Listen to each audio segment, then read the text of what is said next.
السلام عليكم ورحمة الله وبركاته. ازيكم حبايبي، عاملين ايه؟ ان شاء الله هنعمل مع بعض النهارده غرزة جديدة بفيديو جديد، تكون سهلة وبسيطة ان شاء الله تقدروا تتعلموها بسهولة. الغرزة بتاعتي هتكون متشكلة عبارة عن 3 الوان دول، الاصفر والابيض او الاوف وايت والهافار. تمام. بتكون عبارة عن عدد زوجي من الغرز. انا هنا هبتديها معاكم بعبارة عن 26 سلسلة. تمام. هنا عملت عقدة البداية معاكم اهو، شد الخيط،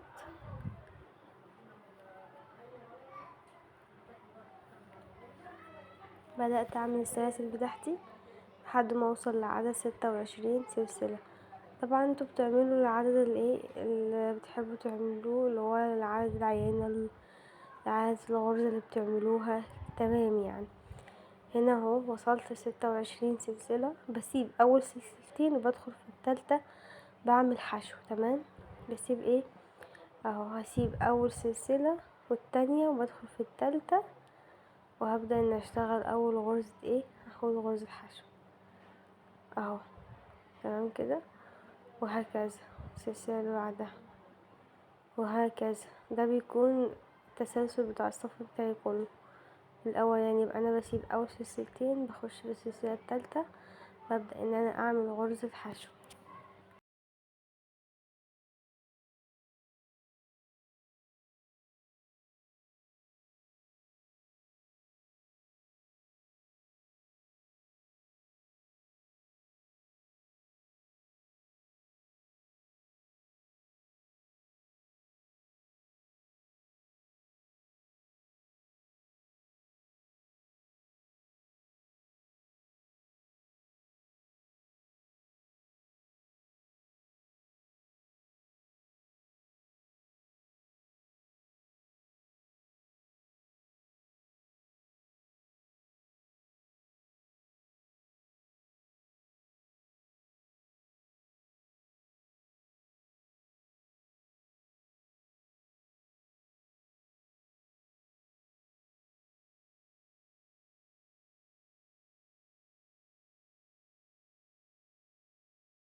هنا خلاص وصلت لنهاية الصف، وعملت اخر غرزة حشو في الصف بتاعي كله. تمام.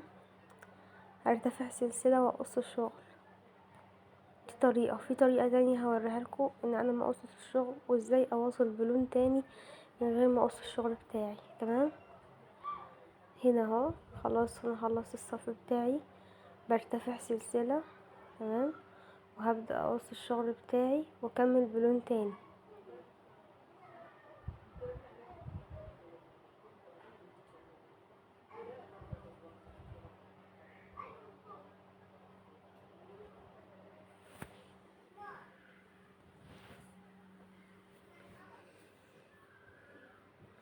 انا هكمل الصف التاني بتاعي باللون الابيض، بدخل في اخر غرزة حشو عملتها، وباخد الخيط معايا وباخد سلسلة. تمام.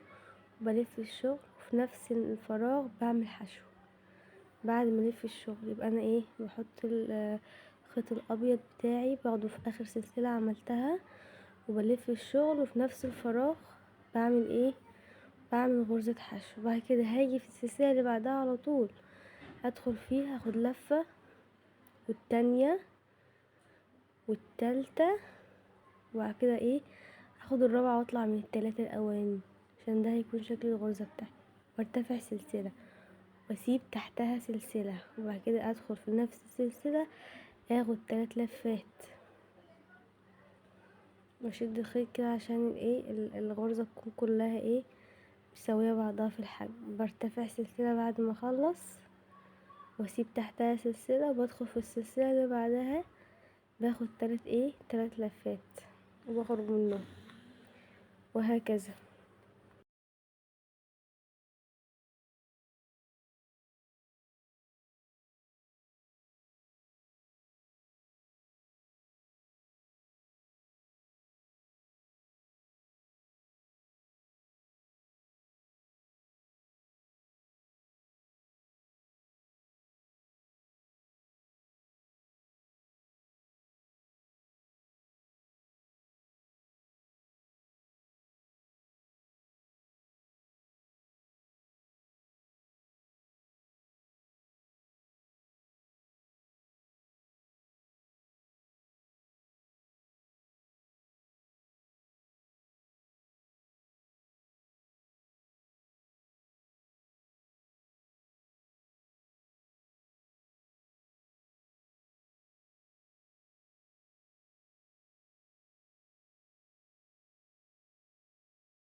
هنا خلاص وصلت لنهاية الصف بتاعي اللي هو الاولاني. باخد اخر لفة اهو، بخرج من ال3، اعمل سلسلة، باخد لفة وبدخل في اخر غرزة حشو وبعمل بيها غرزة نص عمود. تمام كده.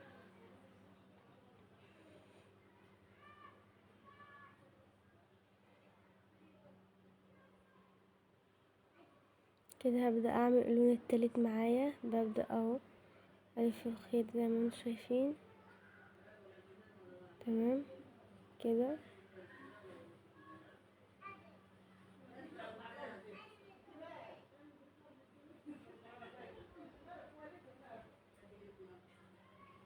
او هعمل لكم طريقة تانية.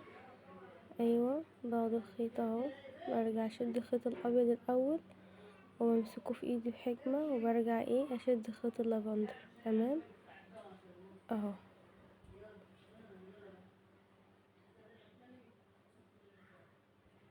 ابدأ الف الشغل، اخش في نفس الفراغ وببدأ اعمل ببدأ اعمل حشو وارتفع سلسلة. هلف الشغل وبدخل في الفراغ بتاع السلسلة، او بدخل في السلسلة اللي انا سبتها في الصف الاصفر. بدخل فين؟ في السلسلة اللي انا سبتها في الصف الاصفر، بعمل فيها 3 لفات. بعد كده باخد غرزة اهو، برجع ادخل في السلسلة اللي انا سبتها في الصف الاصفر زي ما انتم شايفين اهو.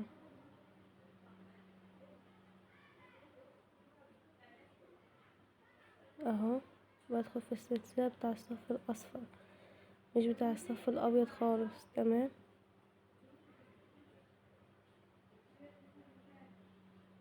زي ما انتم شايفين ده هيكون تسلسل الصف بتاعي كله.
انا خلاص وصلت لنهاية الصف الثالث. زي ما اتفقنا بدخل في السلسلة بتاع الصف الاصفر اللي هي التحتاني، بدخل في اول غرزة حشو. تمام، وهعمل فيها غرزة حشو. تمام كده شكل الغرزة جميل ازاي، شكلها جميل جدا، بسيطة ما شاء الله. هنا اهو برضه هواصل الخيط، مش هقص بقى خيط تاني، مش هقطعه. واللي بيحب مثلا يقص الخيط ويكمل بجديد عادي، مش مشكلة، كل واحد له طريقة.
انا زي ما انتم شايفين اهو بدخل فيه في الفراغ الابيض قدام اللافندر، باخد 3 لفات، 2 تالتة، واخرج منهم التلاتة، وباخد سلسلة. تمام، وبدخل تاني قدام اللافندر، الفراغ الابيض قدام اللافندر، مش وراه. تمام، وباخد 3 لفات زي ما انتم شايفين اهو، اخرج منهم كلهم كده، اخد سلسلة، وهكذا. خلي بالنا يا جماعة عشان منغلطش، عشان محدش يتلخبط. تمام.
هنا اهو وصلت لاخر الشغل بتاعي وعملت حشو، هرجع اواصل باللون الابيض.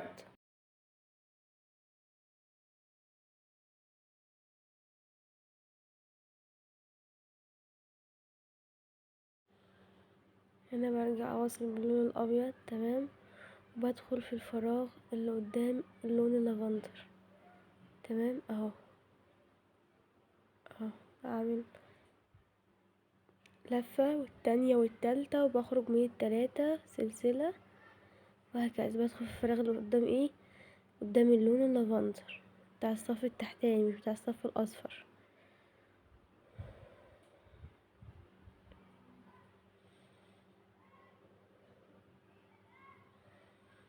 كمل لحد بقية الصف وارجع للصفوف الجاية بنفس الطريقة.